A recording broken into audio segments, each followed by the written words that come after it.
Ry fiangonana malala faly miarabanareo tratro izao andro arivo izao manodidina izao tenin'Andriamanitra izao, ny fiadanan'i Jesosy Kristy Tompo, ny firaisana amin'ny fanahy masina ary ny fitiavan'Andriamanitra rainy ho aminareo rehetra.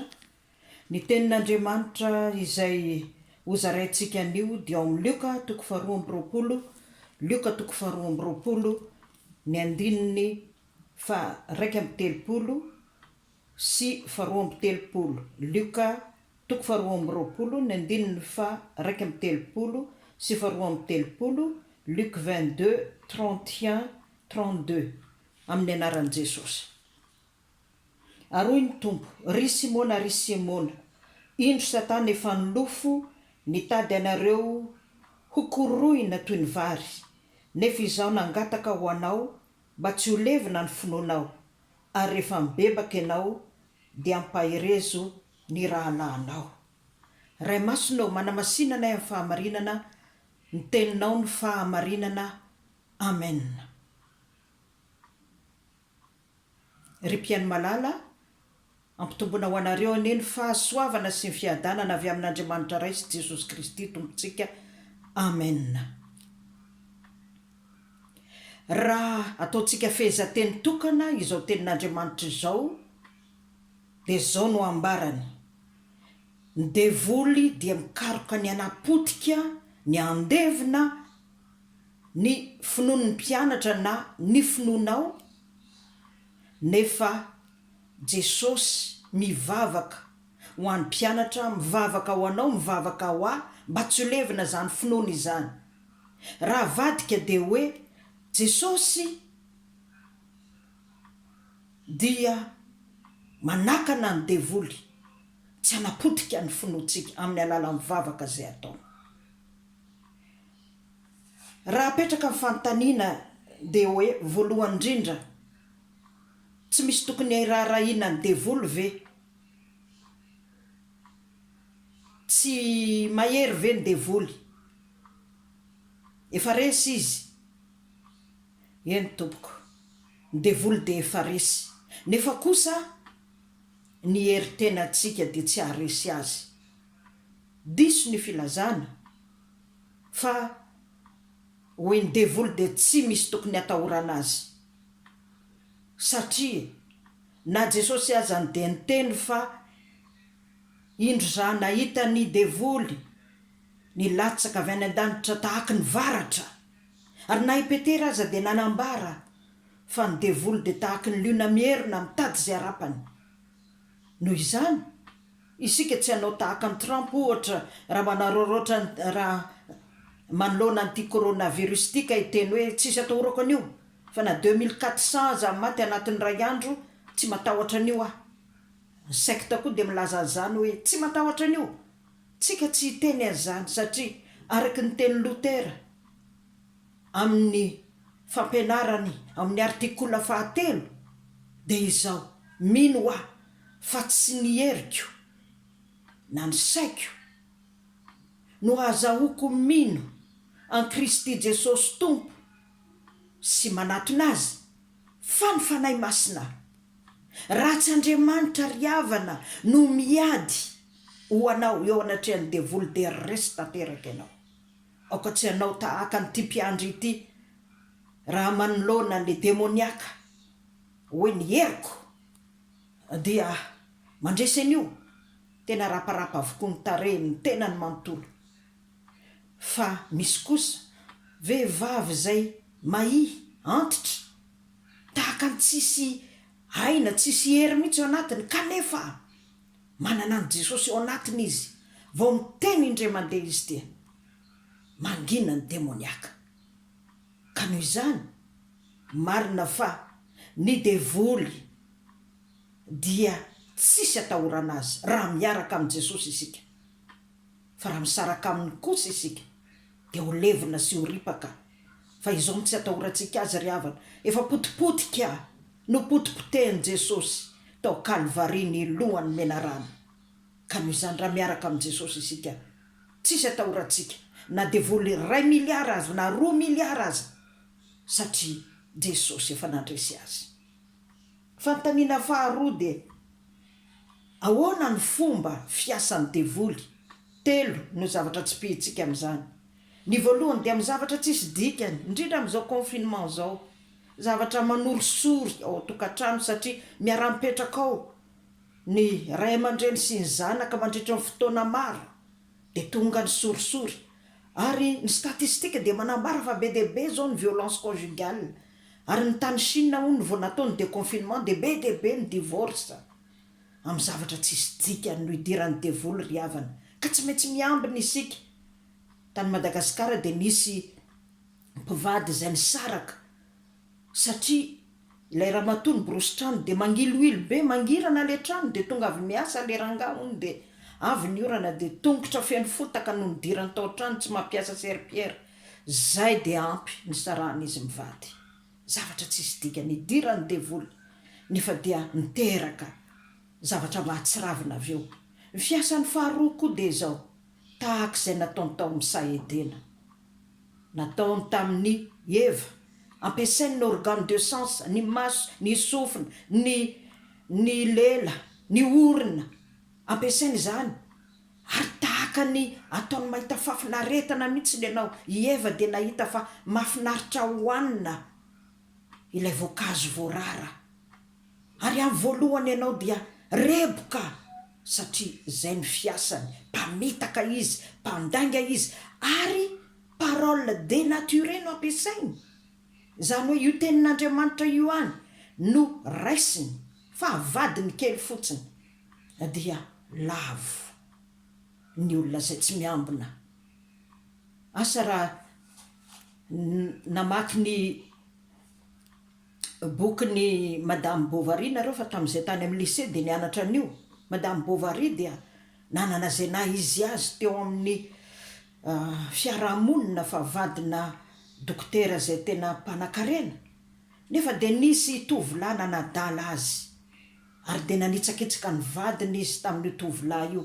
Tamin'ny voalohany dia nahita fafinaretana tokoa, kanefa indrisy taty aoriana nisy olona nanao chantage azy dia namidy daholo ny fananana satria nangataka vola io rangahy io hoe raha tsy omenao vola ohatr'izao dia ho lazaiko ny vadinao. Dia ny hafarany tsy nahita vola intsony dia kivy namoy fo, ary na ilay sakaizany azy dia tsy afaka namonjy azy, anka nangidy ny fiafarany namony tena. Zany koa fiasan'ny devoly ry havana, tahaka ny mamy am-boalohany efa mangidy afara, mamitaka mihitsy izao tontolo izao, ny mamy dia mangidy izay tena sotsy ao. Fomba fiasan'ny fahatelo dia ny zavatra izay miseho amin'ny fiainanao no hitariny anao, ka le miseho amin'ny fiainanao iny, tahaka n'izao valanaretina zao, tahaka ny tsy fisiny, tahaka ny fahafatesana, dia tao amin'ny ianao hamoy fo, tao amin'ny ianao hamono tena, tao amin'ny ianao himononmonina amin'Andriamanitra. Ireo telo ireo no ilazantsika ny fiasany. Fantaniana fahatelo, ahoana no atao hiadivana aminy. Voalohany indrindra dia fiankinana amin'Andriamanitra araky ny teniko teo, fa Jesosy mihitsy no miteny fa efa nomeko fahefany ianareo anitsaka maingoka sy menarana. Ilay Jesosy mpandresy, raha miankina aminy ianao dia mpandresy to azy. Ahoana ny fiarahana ny fiankinana amin'ny Jesosy, ny firaisanay aminy amin'ny alalan'ny vavaka sy ny teniny. Faharoa koa dia ny fanoherana ny devoly, toero izy hoy Petera dia handositra anareo. Ary ny fahatelo dia ny fananana fiainam-pibebahana, zany hoe fandavana ny ota, satria ny ota no varavarana idiran'ny devoly ao anatinao. Fantaniana fahaefatra, nahoana no havelan'i Jesosy hiatra amin'ireti-pianany izany fikororoana azy izany. Ny atao hoe fikororoana ry havana, fikororoana vary, dia alaina ny vary dia atao anatin'ny sahafa fa lodoka iny dia mihintsana daholo izay tsy vary rehetra. Dia tahaka izany avelan'Andriamanitra hiatra ry havana, ny sedra avy amin'ny devoly, avelany hokoroina mihitsy ny fiainatsika. Zany korona zany de tena hoe sekoena, tena ozongozonona. Fa am'izany no izan'Andriamanitra toetra atsika raha miorina tsara isika, ary io koa no anadiovany antsika. Ka reto mpianatra reto, rehefa nozongozonina tahaka izany de nadio avy eo. Mbola jerentsika ny fiafaran'izy ireo. Fa zay ideratsika dia inona avy no nikororoany ny devoly an'reto mpianatra reto. Voalohany tamin'ity orana nanambarany Jesosy izao teny zao taminy ity, de fa tsinjon' Jesosy reto fahalemeny, fa ozongozony ny devoly reto mpianatra reto. Inona avy nataony devoly taminy? Nataony devoly atory izy, raha sendra niady mafy tao Getsemane Jesosy. Tena sarotra ny fotoana tamin'io andro io, fa Jesosy tena mihitsy nilaza hoe mangorory ny fanahiko tahaka ny fo faty. Kanefa dia tsy nirarahiny mpianatra zany, fa natory soma tsara izy. Tonga avy any Jesosy mbola nanaitra azy indray, ary nidinitra tamin'i Jesosy efa tahaka ny rà, de matory ve nao ry Petera, matory ve nareo? Mbola natory ihany.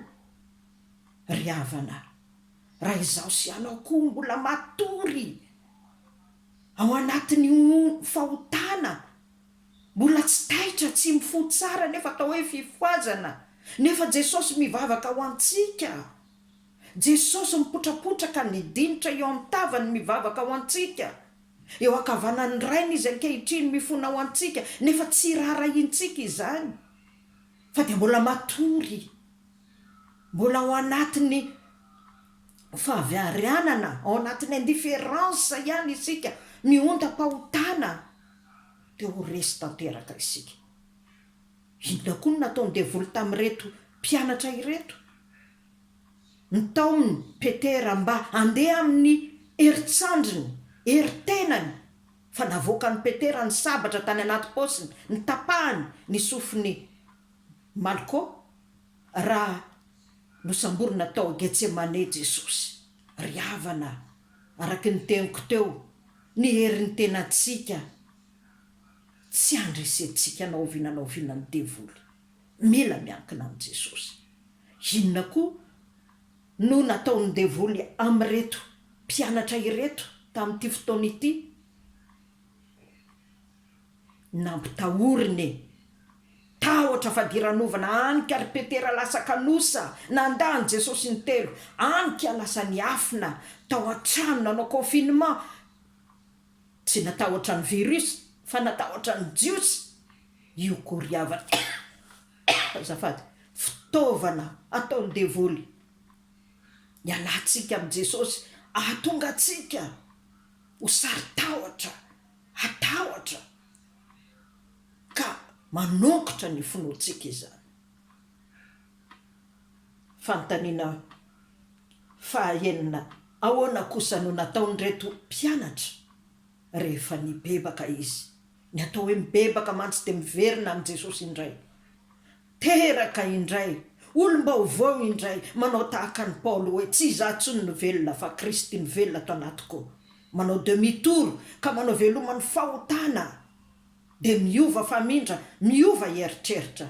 Reto mpianatra reto ry havana, rehefa nirotsaka taminy ny fanahy masina, tsy tana tsony ry Petera, tsy natahotra intsony, tory teny ndray ariva, nampibebaka olona 3 arivo, ary na de nokapohina ary izy, de niraisy no fifaliana izany, fa izany no teny hoe ny apôstôly de nifaly, raha nokapohina teo amin'ny Sinediona, satria natao mendrika hitondra fijaliana noho ny amin'i Jesosy.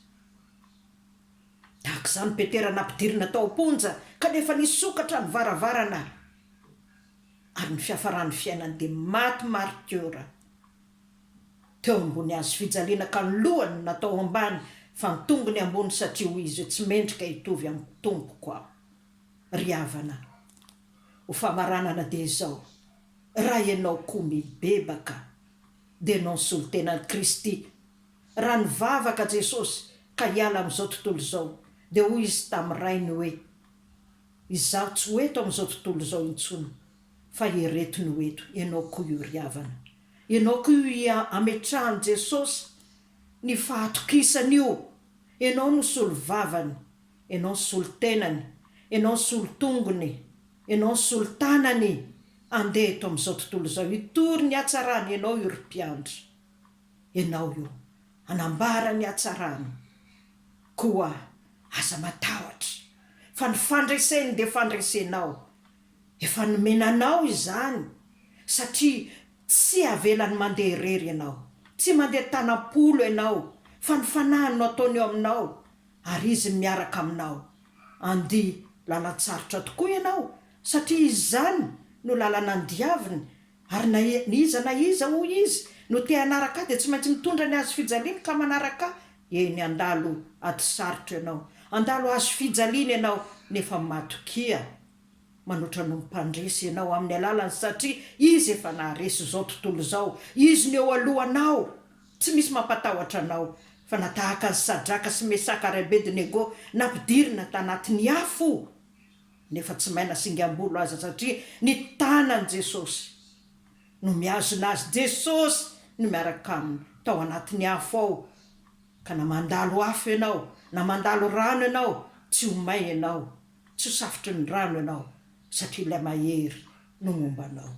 Voninahitra ny ho an'Andriamanitra ray zanaka sy fanahy masina zay efa azy hatramin'ny taloha, ankehitriny ho mandrakizay mbola hivavaka isika.